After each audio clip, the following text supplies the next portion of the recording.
Hello friends, welcome to my YouTube channel learning academy. तो आज के इस वीडियो में हम लोग बात करने वाले हैं क्लास 10th के बायोलॉजी सब्जेक्ट का चैप्टर 1 जो है जैव प्रक्रम। उस चैप्टर का एक प्रश्न है जिसका उत्तर आज के इस वीडियो में हम लोग जानने वाले हैं। प्रश्न है हमारा, मनुष्य के आहार नाल में पाचन की क्रिया का वर्णन करें। ठीक है, तो मनुष्य के आहार नाल में पाचन क्रिया कैसे होती है, इस चीज़ को आपको बताना है। तो आइए इस प्रश्न का उत्तर जानते हैं। और हमेशा की तरह आप सभी से एक छोटी सी रिक्वेस्ट है, वीडियो शुरू करने से पहले आप सभी चैनल पर पहली बार आए हैं तो चैनल को सब्सक्राइब करके बेल नोटिफिकेशन पर क्लिक कर दीजिए, ताकि आपको आने वाले हर वीडियो की नोटिफिकेशन समय समय पर मिलती रहे। तो चलिए आज का वीडियो शुरू करते हैं। तो फ्रेंड्स, इस प्रश्न के उत्तर लिखने की शुरुआत आप कुछ इस तरह से करिएगा। सबसे पहले हमें ये लिखना होगा कि हमारे मनुष्य में पाचन क्रिया शुरू कहाँ से होती है। तो मनुष्य में पाचन क्रिया जो है वो मुख गुहा से प्रारंभ होती है, यानी हमारे माउथ से, और छोटी आंत में पाचन की प्रक्रिया पूर्ण होती है। तो हमने जब लाइव क्लास में ये चैप्टर पढ़ाया था तो हमने ये सारी चीज़ें आपको बताई थी, कहाँ से शुरू होती है और कहाँ पे एंड होती है। पूरा चैप्टर जो है, इसमें जो जो टॉपिक्स थे पूरे चैप्टर को हमने डिटेल में पढ़ाया था। तो अगर आप लोग पहली बार हमारे चैनल पर आए हैं और अगर आप लोगों ने वो लाइव क्लास नहीं ज्वाइन किया था तो उसका लिंक नीचे डिस्क्रिप्शन बॉक्स में दिया हुआ है। Biology all chapter in details लिख के उसका प्लेलिस्ट दिया हुआ है, आप लोग वहाँ पर जा कर के देख सकते हैं। ठीक है फ्रेंड, तो सबसे पहले इस प्रश्न के उत्तर में आपको यही लिखना है, और उसके बाद हम लोग लिखेंगे कि कहाँ कहाँ पे मतलब पाचन की प्रक्रिया हमारे बॉडी में मुख गुहा से तो प्रारंभ होती है, लेकिन कुछ ऐसे पार्ट्स भी हैं मुख गुहा से लेकर के छोटी आंत तक जिसमें पाचन प्रक्रिया नहीं होती है। तो जहाँ जहाँ पाचन की प्रक्रिया होती है वो सारी चीज़ों को हमें यहाँ लिखना है। तो आइए देखते हैं इसके आगे क्या लिखा जाएगा। तो फ्रेंड्स, सबसे पहले पाचन होता है मुख गुहा में। तो मुख गुहा में पाचन होता है तो इसमें हमें लिखना है, मनुष्य मुख के द्वारा भोजन ग्रहण करता है। मुख में स्थित दांत भोजन के कणों को चबाते हैं, जिससे भोज पदार्थ छोटे छोटे कणों में विभक्त हो जाता है। लार ग्रंथियों से निकली जो लार होती है वो भोजन में अच्छी तरह से मिल जाता है।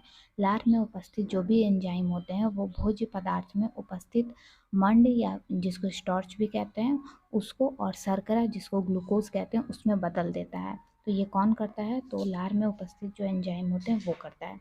लार भोजन को लसदार, चिकना और लुगदीदार बना देती है, जिससे भोजन जो है वो ग्रसिका में से होकर आसानी से अमाशय में पहुंच जाता है। ठीक है, अमाशय में फिर पाचन क्रिया होती है। जब भोजन अमाशय में पहुंचता है तो वहाँ भोजन का मंथन होता है, जिससे भोजन छोटे छोटे कणों में टूट जाता है।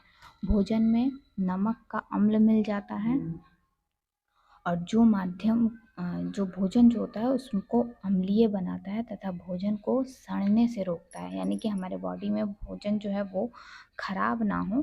ठीक है, वो सड़े नहीं तो उसको रोकता है, और फिर बाकी की प्रक्रिया आगे की हो पाती है। तो अमाशयी पाचक रस में उपस्थित जो भी एंजाइम होते हैं वो प्रोटीन को छोटे छोटे अणुओं में तोड़ देते हैं, और इसके बाद फिर ग्रहणी में पाचन की प्रक्रिया होती है। तो ग्रहणी में पाचन की प्रक्रिया कैसे होती है? तो आमाशय में पाचन के बाद भोजन जब ग्रहणी में पहुंचता है तो यकृत में आया पित्त रस भोजन से अभिक्रिया करके वसा का पायशीकरण कर देता है, तथा जो माध्यम होता है उसको क्षारीय बनाता है, जिससे आमाशय से आए जो भी पाचक रस होते हैं उसमें उपस्थित एंजाइम क्रियाशील हो जाते हैं, और भोजन में उपस्थित जो भी प्रोटीन होता है, कार्बोहाइड्रेट होता है, वसा होता है, उसका पाचन कर देता है। और इसके बाद पाचन की प्रक्रिया क्षुद्रांत में होती है। ग्रहणी में पाचन के बाद जब भोजन क्षुद्रांत में पहुंचता है तो वहाँ आंत रस में उपस्थित एंजाइम बचे हुए अपचित प्रोटीन, कार्बोहाइड्रेट तथा वसा का पाचन कर देते हैं, और इलियम की विलाई द्वारा, ठीक है, इलियम की जो विलाई होती है उसके द्वारा, इलियम की विलाई के द्वारा बचे हुए भोजन का अवशोषण कर लिया जाता है।